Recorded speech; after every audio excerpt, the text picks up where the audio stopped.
Unity of Houston is an inclusive church where we seek to understand and live the teachings of Jesus and other spiritual masters. At Unity, we welcome all people from all spiritual paths and every walk of life. We celebrate the diversity of our city and of our world, and we teach love, tolerance, and oneness, seeking to live in harmony with open minds and open hearts. Wherever you are in your spiritual path, you are always welcome at Unity. Join us and discover that the life of your dreams is already within you. For Mother's Day, I found some really cute online posts from moms, and guess what? I found some from dads. The actor Ryan Reynolds wrote this: Father's Day coming up. Can't wait to be served norovirus in bed. Mark says, told my toddler that it was Father's Day, and she said, "You're welcome." If you were wondering how the current batch of Generation Z is coming along. Actor Michael Ian Black said, another Father's Day gone, and once again, my kids didn't give me any money. Brad said, as Father's Day is coming to an end, my kid is finally realizing that I'm not actually testing her ice cream for poison each night. And finally, Stephen said, my wife let my kids loose in Target to buy me a Father's Day gift. And they got me 2 boxes of baseball cards, a Diet Coke, a Reese's, and a pack of bacon. Winning. So today I want to talk about, I've called my talk the blessings of the Father. And so I'm going to look at it a couple of different ways. And I was blessed to have a wonderful dad. And I just wouldn't be alive today if I didn't have my dad, who brought so much fierce, protective, loving, supportive energy to my life, as dads do. I'm really grateful for that. I want to begin, though, by talking about, this is something that I feel like we need to talk about what's going on in our culture, in our society. I see it as an evolution of consciousness. That's what I believe is happening. And sometimes when the old order is changing, it can get kind of turbulent. Did anybody else notice that we're living through turbulent times? So I particularly want to send our prayers to the family of Melissa Hortman, who was the State House person who was assassinated in Minnesota yesterday, and the others who were attacked. Her husband was killed, and another one was shot, and his wife as well. We're living in turbulent times. And political violence is happening on both sides of the aisle. It has. If you remember the assassination attempt on Donald Trump that happened during the election cycle. Next week, we're going to talk about gun violence in our country, because this is Gun Violence Awareness Month. And what we're going to try to do, as I always try to do, if I'm talking about difficult topics in the world, how do we anchor this in spiritual principle? How do we align this with our teaching in a way that it's not, we don't have to despair, we don't have to blame anyone, but we can begin to seek a path forward based on spiritual principle. And I just want to thank you, Mayor Whitmire, for the way you set the tone for the demonstrations in Houston yesterday. You said we're going to show them, and it's done differently here. Thank you. And so it was peaceful. People spoke their truth, rising up to say what was important to them, using our First Amendment, and no one was harmed. There is a way forward. There is a way forward. One of the things that we talk about is the system called patriarchy. I promise we're going to get to good dad stories in a minute. Just hang with me for a minute. And patriarchy is a system which favors men and the dominant culture. And so usually women and minorities don't have as much airtime, don't have as many leadership opportunities. And so that system has been changing for a long time. But you know, it was, I think 1971 was the first time a woman could get a credit card in the United States of America without her father or husband signing for it. Did you know that? Yeah. That's not that long ago. Yeah, some of you knew that. You remember that. The wonderful feminist writer, Bell Hooks, who passed away a couple of years ago, she said, in America, too, it's not just patriarchy. We need to think about it as colonialist, white supremacist, capitalist patriarchy. It's not about men against women. It's about a system that harms all of us. And I believe, and there's a lens called spiral dynamics, which talks about the levels of evolution in consciousness that humanity has made from the dawn of our species till now, and it predicts that there is a great change coming, that we are moving into a more egalitarian time where minorities and women are lifted up, and that's what we call the Greens meme that we're in now, but there is another level coming, and I've just recently learned, John Price, who's a local therapist and author and just a wonderful guy, has a podcast called The Sacred Speaks, and he was interviewing a writer on his podcast, and they were talking about this term, heterarchy. Do you know this term? So it's not, we don't want to throw off patriarchy and get matriarchy because then we would still be excluding. This is the definition that I found of heterarchy. A hierarchical social structure highlights the relationship networks among various groups rather than a strict hierarchy. It emphasizes collaboration, where power is distributed across different groups without a single authoritative leader. It's a collaborative approach. I think that's where we're headed. It's not throwing men out so then now women are running everything and keeping men down. That's not a solution. As a matter of fact, on Father's Day, I want to be the first to say, we need you men. We need strong, loving, balanced men. You know, there is a protective energy that men bring when they're standing for something that we need in our culture. We need it. So I want to empower our men, applaud our men, and just say, let's let everybody else at the table too. You know, that's what it's really about. Where we're moving to a place of greater cooperation and collaboration. And if you don't think this aligns with unity principles, you haven't been coming here very long.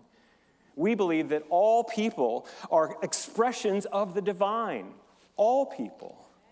And there is no place in our theology or philosophy that allows us to single out another group as being less than the divine. Do you hear me? So when we're seeing, absolutely.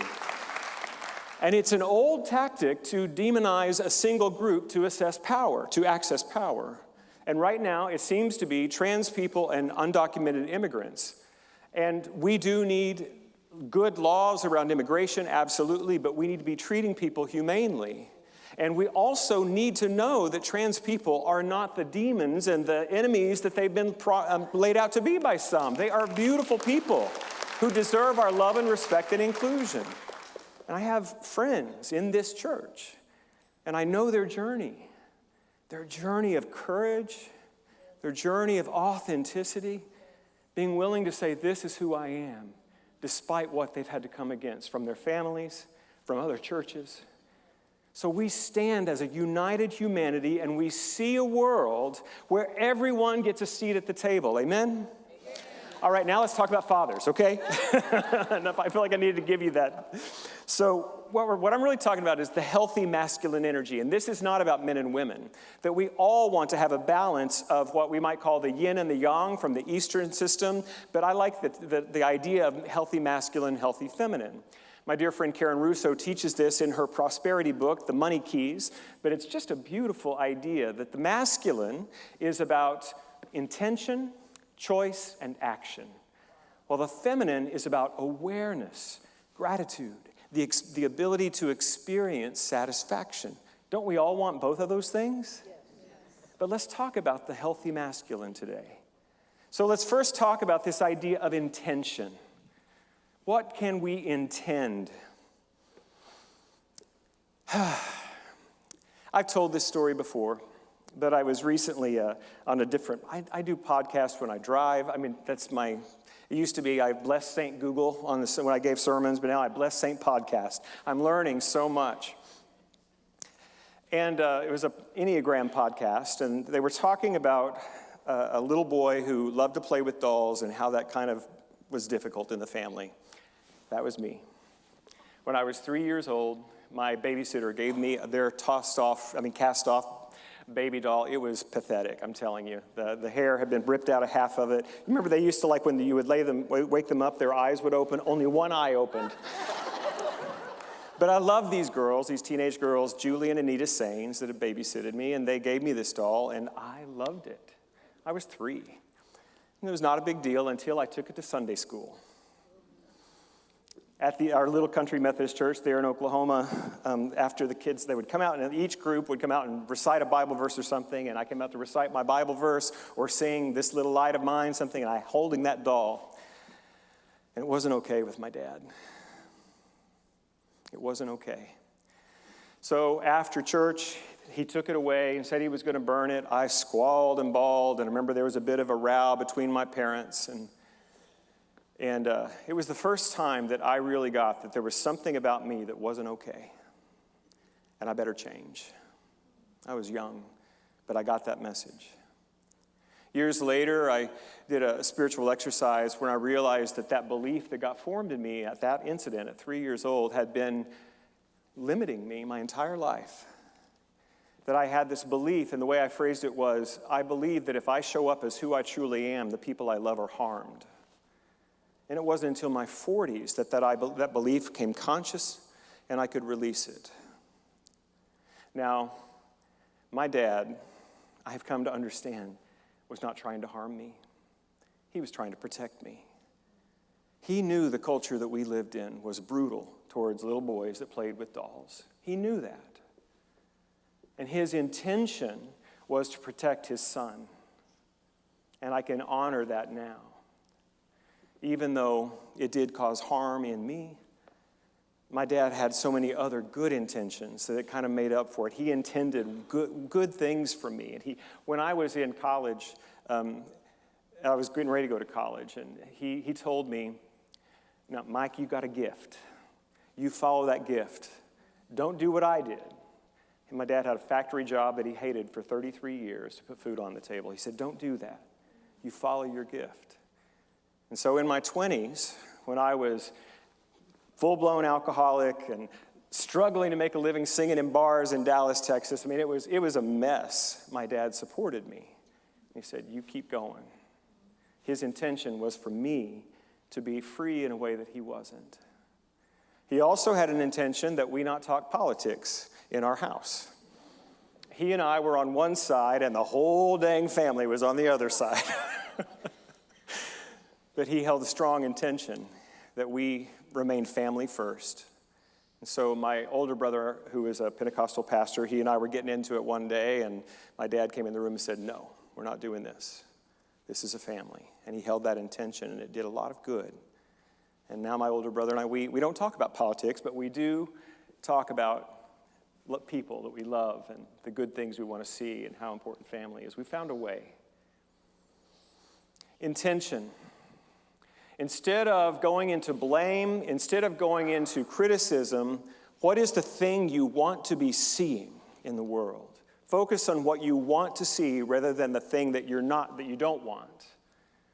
This is a way to begin to practice the divine masculine in our lives. In any change that we want to make in our world, visualize, think about, what do I intend to happen here? There is a strong pull to polarization. There's a strong pull to, well, if we can just get those losers out and get the right losers in. No, that's not what I meant. That if we can just get our side, we're not going to. I heard this yesterday. It was actually one of the posters I saw on one of the protests somewhere. It says, "Hate destroys the vessel that carries it." Isn't that great? So we're not going to cure hate and division in our country by hating and dividing. So let our intention be for oneness, for healing, for finding a middle way. Let us intend to deliver the principles that we know and love into our world. For those who are parents, Proverbs 22:6 says, "Train up a child in the way he should go, and when he is old, he will not depart from it." And here's the secret to that: the way that he should go or she should go, not the way you think he should go or the way you think she should go. Every child has their own path. I learned this in Al-Anon, which is the program for those who are in relationship with addicts and alcoholics. And somebody said, God doesn't have grandkids, meaning that every human being has their own relationship with God, has their own path of self-discovery. and to honor that your children, as Gibran says, your children come through you, but they are not yours, that they live in the house of tomorrow. So the intention for our children is to train them up to be who they ought to be. And I'm grateful that my dad did that. So let's talk about choice, decisions. We may get a little freaked out by making decisions sometimes, like big choices, like what if I get it wrong? Anybody else? I just want to see a show of hands. If you've ever had the experience, you're facing a big decision, like I don't want to make the wrong choice. I do too. A lot. It happens. Sometimes I choose just to not choose anything, which I have learned in my spiritual studies and in the experience of my life is a choice. In the Bhagavad Gita, the beautiful scripture from the Hindu tradition, tells the story of a great battle and a great warrior, kind of like the Achilles or the Superman of the ancient Hindu world, Arjuna. And he was ambidextrous with a bow and a sure shot, and he could do amazing things. And he is one of the royal family, and he's got a lot. He's on this battle, and he's going to win this battle, win the victory. And his chariot driver turns out to be Lord Krishna, who is in disguise. And the whole story is about action and choice. At one point, millions have died in this battle, and Arjuna knows that the other side, they're actually cousins. It's family. He says, I'm just going to lay down in this chariot, and I'm not going to do anything. And a beautiful teaching ensues about how we are to take mindful action in the world. Now, it's all metaphor. Arjuna's path is to fight the battle. We do not promote violence as a healthy spiritual practice. But there is a time that we may be asked to do something that feels difficult, but we know it's the right choice to make. And choosing nothing avails us of a choice that we didn't know we were making.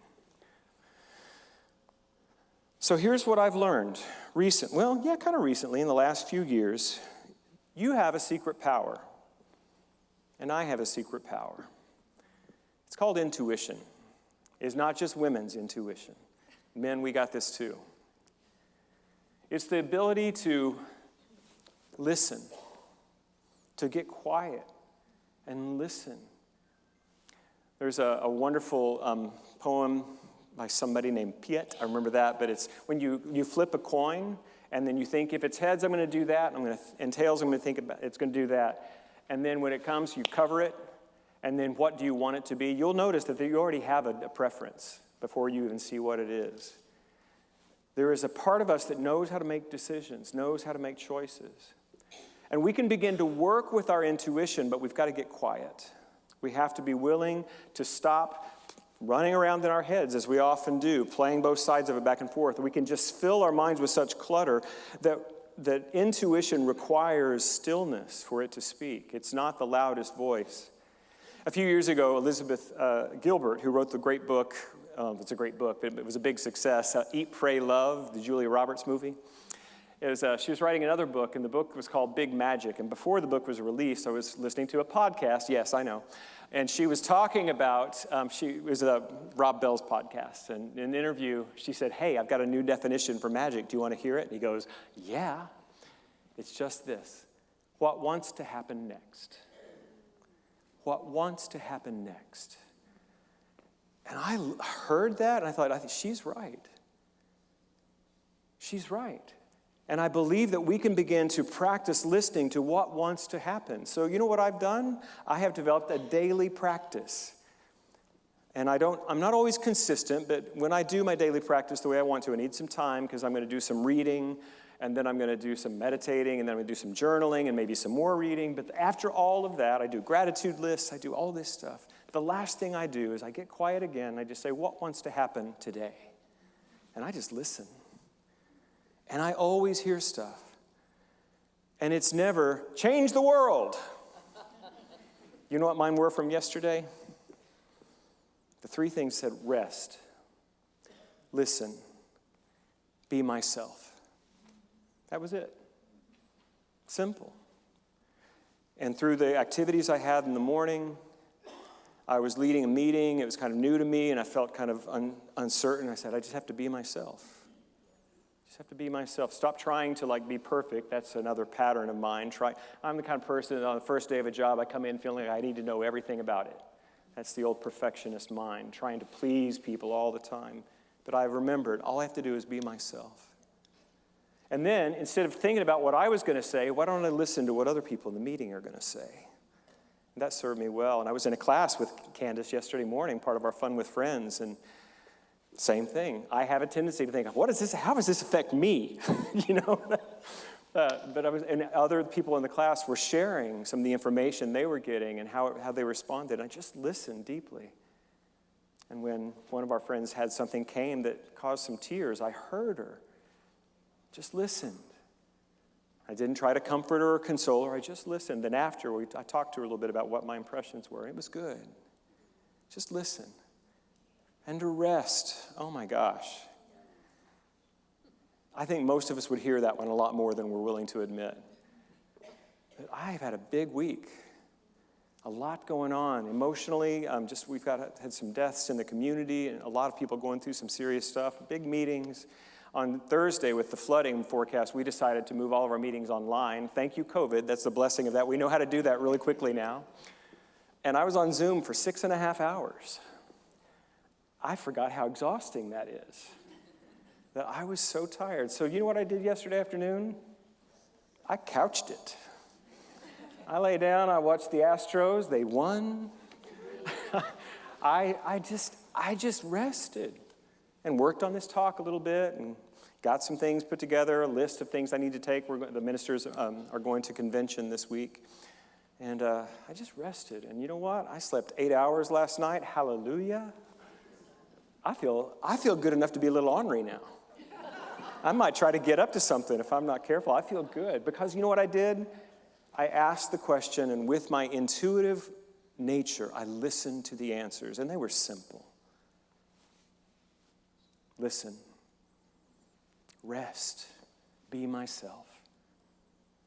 So when we're talking about embodying the masculine, and I mean men and women to do this, to make a choice about how we're going to spend our day and our time. Don't distract yourself away from the choices you need to make.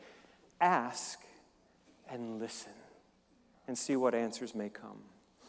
You can make an argument that the intuitive may be more of an aspect of the feminine, but I don't know. I think the men need it. It's a masculine thing too. All right. So, I got another one. When I listened in that early meeting, I heard a great new acronym. I'm going to share it with you. Sometimes we want to just go from I feel something and right into action. But pause, P-A-U-S-E. Perhaps an unseen solution exists. Isn't that good? And if I hadn't been listening, if I'd been thinking about what I was going to say, I would have missed that. Pause. Perhaps an unseen solution exists. And then if we will pause and listen, feel into the situation with our intuitive nature, we might find the right choice to make. And let's go into action. To truly embody the divine masculine, we must take actions, and they must be grounded in spiritual principle. Sometimes we take actions based upon our fears, our false beliefs, our unhealed wounds from our childhood. Or is that just me? Do you all still do that? I still do that sometimes. But what I'm learning is that when I take action that are grounded in spiritual principle, it can still be really difficult. And it often doesn't turn out the way that I hoped it would in the time that I had hoped it would. But I can feel good about making those actions. It can be hard to know what to do. I want to share a story. 2 years ago, I had my daughter, and she is the daughter of my heart, not of biology or legality, but she's mine. I've been daddy to her since the day she came to the planet. She's 13 now, it's going to be 14. I've got her again in a couple of weeks for a week. Well, we had a good week, and she wears me out because she's got a lot of energy, and I'm old. And so we were driving down to Galveston for the day, and she's giving me a lot of opinions about me and about my choices in my life. And I was kind of feeling a little defensive, and I told her, I said, you know what, I just have to tell you this. the way you're speaking to me feels a little disrespectful, and I tell you, my dad would not have stood for it. I'm just telling you, where I grew up, my dad would not have let me talk to him that way. And I'm not telling you to not talk to me freely, but something is just bothering me here. The next day, we went to the water park. I'm older. But we were doing it, and at the time, she was 11. I mean, she's wanting to just run. She's always had a lot of energy, a little hyper. She's just great, but, she's like, and she was wanting to run the show. She is an only child of older parents, and believe me, she thinks she runs the world. And I knew she needed to eat, and I just needed to sit. And so I'm trying to tell her something, and then she's talking back, and I was like, hey, you're disrespecting me. I don't like the way you're talking to me. And she's got a little more heated, a little more amped up, and then finally she says, if you don't stop this, it's going to get ugly. And I know what my dad would have done in that moment. And I thought, I want to take an action based on spiritual principle here. And I heard her, and she was telling me the truth. That was the best she could do in that moment. She was saying, this is going to get worse. And so I stopped pushing back, but I was able to go get some food, terrible junk food, and we sat, and we ate, and she calmed down. And then I said, what do you want to do next? Let's do the lazy river. And we went around the lazy river once, and I thought she's going to want to go do those big slides again, and she's like, oh, let's go again. And on the third time, she just relaxed. I remember she had her head back, her sunglasses on, just glamorous. And I thought, this is the moment to continue that conversation. And I said, Micah, when you told me earlier that I needed to stop or it was going to get ugly, I heard you, and I gave you what you needed. And when I'm telling you that I feel disrespected by the way you're talking to me, I'm telling you the truth. I'm telling you what I need. And she looked at me, even took her sunglasses down, and she said, okay. And our relationship has been different since then. I took an action based upon a spiritual principle that she is an autonomous child of God, and I need to respect her before I demand that she respect me. Now, some of you will probably think I should have told her to go cut her own switch, as my parents would have done. But this was the right decision for this relationship. All right. I want to close. I'm going to go back to the idea of the divine masculine. Most of us grew up in a religion that only had one God, and it was a dad, right? Father, God. Now, other religions have a pantheon of expressions of the divine. And here in Unity, so much of the time, I'm always telling you, God is more than just a daddy in the sky. I don't tell you God is not a father, but God is more. There's also, I remember the first time I was in a Unity church and somebody said, Father, Mother, God. I thought the place was just going to crumble because that's just a heresy, right? But now I've come to understand that God is more than a father in the sky. Pittman McGehee, who is a wonderful Episcopal priest, local, now he's in Austin. He's also a therapist, a Jungian analyst. He said, we need a lot of images for God. We need a lot of images for God because God is infinite. So we need sometimes to think of God as a mother. We need sometimes to think of God as a father. And so I'm going to close today with a poem from the Islamic tradition, actually, from the Sufi, which is the what do we call it, the mystical tradition of Islam. From the 14th century, translated, maybe even more than translated, maybe rewritten into a modern way of understanding by Daniel Ladinsky. But if we can think of God as a father figure, this is the kind of dad that I want to have in heaven. I don't need to read it, I know this. Every child has known God, not the God of names and not the God of don't, and not the God that ever does anything weird, but the God who only knows 4 words and keeps repeating them, saying, come dance with me. Come dance. We are invited into a relationship with life that can be like that. God inviting us to dance. Would you pray with me now? And so we say yes to this invitation of dancing with the divine, of becoming more of who we are in God. We are a part of this infinite, beautiful celebration that is called the life of God. In the Bible it says, in him we live and move and have our being. And in unity, we would also say that God lives and moves and has its being in us. And so we say yes to being a part of a new flowering of human consciousness, of being a part of a new healing in our own lives, in the life of our church, in the life of our city and our nation. We say yes to dancing with God into a bright future that is free of the old ways and beliefs that held us down. We say yes to rising up and evolving our own consciousness that we may be a part of the healing of humanity and the healing of our own relationships with our own children, with our own parents. Without needing other people to change, we are willing to be the change, as Gandhi taught us. So right here in this moment, we intend to be the best we can be. We make choices that are based on a deep listening to that knowing within us. And we take actions that are grounded in the deep truth that we're all in this together. We're all a part of the family of humanity, of the life of God. So I bless every person within the sound of my voice on this Father's Day, that we are all rising up in healing, of overcoming, of becoming the best that we can be. And I am grateful, and I call it good, and so it is. Amen.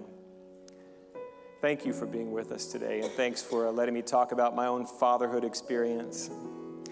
I know there's a lot of healing that needs to be done for many of you, and I encourage you to continue that work.